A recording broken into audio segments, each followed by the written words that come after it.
देखिए, जो हमारा किसान आंदोलन पिछले 11 महीनों से दिल्ली के बॉर्डरों पर चल रहा है, उसका देशव्यापी विस्तार में हम लगे हुए हैं।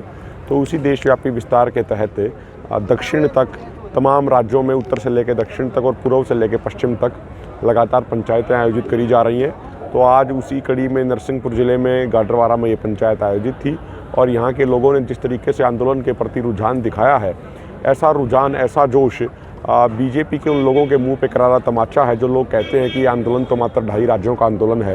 यदि ये 2.5 राज्यों का आंदोलन होता तो इतनी बड़ी संख्या में किसान यहाँ पे ना आते। तो उस आंदोलन को और भी ज़्यादा उसके धार दी जा रही है और भी ज़्यादा मजबूत किया जा रहा है, क्योंकि ये किसान की ज़मीन की ज़मीर को बचाने की लड़ाई है, आगे की नस्लों को, फसलों को बचाने की लड़ाई है। तो उसी कड़ी में आंदोलन विस्तार दे रहे हैं। किसान आंदोलन बीजेपी बनाम किसान आंदोलन हो गया, जैसा पूरा देखिए जो आज देखने में मिला है, किसान बनाम बीजेपी। देखिए, जो सत्ता में बैठे हुई कोई भी पार्टी होती है, तो जब उस गलत कानून उसने बनाया है तो विरोध भी उसी का किया जाएगा। ये तो एक साधारण सी बात है। तो और हम देखिए, हमारा किसी राजनीतिक पार्टी से कोई निजी टकराव नहीं है। यदि ये बीजेपी वाले तीनों काले कानून वापस ले लें और एमएसपी पे गारंटी कानून बना दें और स्वामीनाथन आयोग के C2+50% फार्मूले के अनुसार फसलों का एमएसपी दे दें, ये किसानों की कर्ज मुक्ति कर दें, ये किसानों को पूरा मान सम्मान दें, तो हमारा इनसे कोई निजी टकराव थोड़ी है। ना हमने कभी राजनीति करी, ना हमें कोई राजनीति करनी। हमारी मांगें पूरी कर देंगे तो ठीक है, वो हमारा विरोध करेंगे तो हम उनका विरोध करेंगे और ये हमारी जिम्मेदारी है कि हम उनका विरोध करें। क्या लगता है कब हल हो पाएगा? बहुत लंबा होगा। देखिए, ये सरकार के हाथ में कब तक हल होगा। हम तो फरियाद लेके आए हैं, अपनी मांग लेके आए हैं और सरकार को कहने के लिए हमारा मुल्क दुनिया का सबसे बड़ा लोकतंत्र है, लेकिन हमारे मुल्क सबसे बड़े लोकतंत्र के अंदर आज मानवता, इंसानियत की, लोकतांत्रिक मूल्यों की, नैतिक मूल्यों की धज्जियां उड़ाई जा रही हैं। 11 महीनों से किसान दिल्ली के बॉर्डरों पर बैठे हैं। कभी किसानों को मवाली कहा जाता है, कभी आतंकवादी कहा जाता है, कभी खालिस्तानी कहा जाता है, कभी उग्रवादी कहा जाता है, कभी नक्सलवादी कहा जाता है। हम सरकार से एक पूछना चाहते हैं एक बात, यदि हम आतंकवादी, खालिस्तानी, नक्सलवादी, माओवादी हैं, यदि हमें फॉरेन फंडिंग मिल रही है, तो सरकार ने हमारे साथ 11 दौर की बातचीत क्यों करी? यदि हम आतंकवादी हैं तो बातचीत क्यों करी? जब बातचीत हो रही थी, जब तक तो उन्होंने कभी नहीं कहा कि आतंकवादी हैं। आज हमें वो आतंकवादी बता रहे हैं। जो भी इस देश में अपने हक और अधिकार की आवाज़ उठाना चाहता है, उसको इस तरीके की संज्ञाएं दी जाती हैं। और एक बात और कह रहे हैं, यदि हम आतंकवादी हैं, हम खालिस्तानी हैं, हम उग्रवादी हैं, तो हमें उठा के जेल में बंद किया जाए ना। सरकार की फिर एजेंसियां क्या कर रही है? तो सरकार की नाकामी दिखाता है। यदि हम गलत तरह के लोग हैं तो हमें सलाखों के पीछे डाला जाए।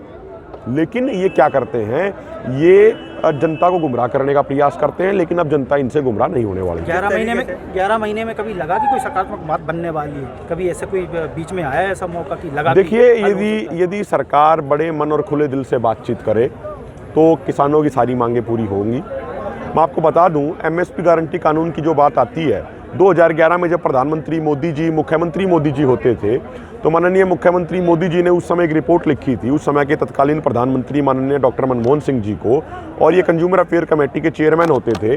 और उस रिपोर्ट के पॉइंट नंबर B3 की चौथी लाइन में इन्होंने लिखा था, मोदी जी ने, कि किसानों के लिए एमएसपी की गारंटी होनी चाहिए। यदि आप किसानों को एमएसपी की गारंटी नहीं देंगे तो एमएसपी घोषित करने का मतलब क्या है? ये बात मोदी जी ने कही थी मुख्यमंत्री के तौर पे। अरे वही बात तो आज मोदी जी हम मांग रहे हैं आपसे। जब आप प्रधानमंत्री बन गए, जब आप उस मांग को पूरा कर सकते हैं, आप उस स्थिति में हैं, लेकिन अब अपनी बातों से ही आप पीछे हट रहे हैं। जब आप विपक्ष में होते थे तो स्वर्गीय सुषमा स्वराज जी ने भाषण दिए थे इन कानूनों के खिलाफ।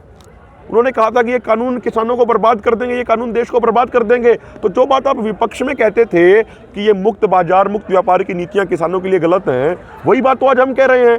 लेकिन जैसे ही आप सत्ता में आए तो आपकी बोली बदल गई। आज तक हमें यही चीज़ समझने की जरूरत है पूरे देश के किसानों को, जब ये राजनीतिक पार्टियां सत्ता में होती हैं तो इनकी बोली कुछ और होती है, जब ये पार्टियां विपक्ष में चली जाती हैं तो उनकी बोली कुछ और होती है। मैं उदाहरण दूँ, 2007 में डॉक्टर स्वामीनाथन कमीशन की रिपोर्ट आई, जिसके अनुसार कहा गया C2+50 के अनुसार फसलों का मूल्य दो।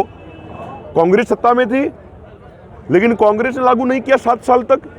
जैसे ही कांग्रेस सत्ता से बाहर हुई, कांग्रेस कहने लग गई कि हम स्वामीनाथन आयोग की रिपोर्ट लागू करेंगे। अरे भाई, 7 साल जब आप सत्ता में बैठे थे उस टाइम क्यों नहीं किया? 2014 से पहले मोदी जी कहते थे कि भाई हमें मौका दो भाइयों बहनों, C2+50 के अनुसार देंगे, गेहूं का समर्थन मूल्य 4000 से ऊपर करेंगे। आज जब सत्ता में आ गए, मोदी जी की भी बोली बदल गई। इन्होंने तो बाकायदा सुप्रीम कोर्ट में एफिडेविट दे दिया कि हम स्वामीनाथन आयोग के C2+50% फार्मूले को लागू नहीं कर सकते। तो इस तरीके की जो ये इनकी सारा सिस्टम है कि सत्ता में होते हैं कुछ और होते हैं, विपक्ष में होते हैं कुछ और होते हैं, ये सबसे बड़ा दुर्भाग्यपूर्ण है।